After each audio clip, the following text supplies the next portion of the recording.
आज के युद्ध के माहौल में हथियारों को खरीदने की हर देश में होड़ मची हुई है, क्योंकि जिस तरह से यूक्रेन युद्ध के समय हथियारों की सप्लाई चेन डिस्ट्रप्शन हुई, तो हर एक देश अपने खुद के स्वदेशी वेपन्स को बनाने में लगा हुआ है।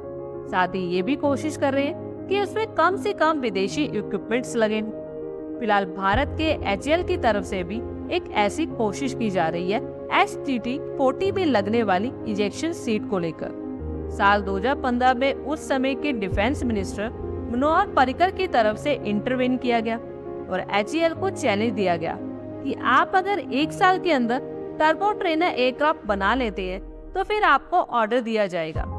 HAL ने इसे बनाया और इस एयरक्राफ्ट ने 1 साल के अंदर ही उड़ान भर ली और दूसरे प्रोटोटाइप ने भी अपनी पहली उड़ान 1 साल के अंदर ही भर ली और उसके बाद इस एयरक्राफ्ट के ऊपर लगभग 2 साल की टेस्टिंग की गई और साल 2019 में इसके IOC यानी इनिशियल ऑपरेशन क्लियरेंस भी इसे मिल गया।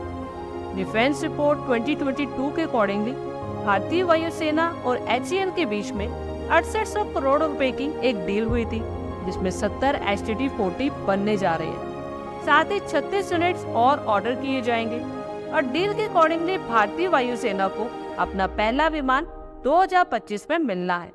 लेकिन ग्लोबल सप्लाई चेन में डिस्ट्रप्शंस की वजह से इसमें यूज की जाने वाले इजेक्शन सीट में डिले होने के चांसेस दिख रहे हैं। अब HAL के पास अभी काफी टाइम बाकी है, तो भारत यहाँ पर स्वदेशी इंजेक्शन सीट बनाने की कोशिश कर रहा है। हालांकि यहाँ पर कोई भी फॉरेन वेंडर अपने सिस्टम को भारत में किसी पार्टनर के साथ बनाने की कोशिश कर रहा है तो उसको भी कंसीडर किया जा सकता है, जिसमें 50% स्वदेशी कंपोनेंट्स यूज किए हों और साथ ही इसके इंटेलेक्चुअल प्रॉपर्टी राइट्स HAL को ट्रांसफर किए जाएंगे। यानी कि HAL को यहाँ पर किसी भी हालत में एक 0-0 इजेक्शन सीट चाहिए, जिसमें 50% स्वदेशी कंपोनेंट्स भी हो और IPR भी इनका हो।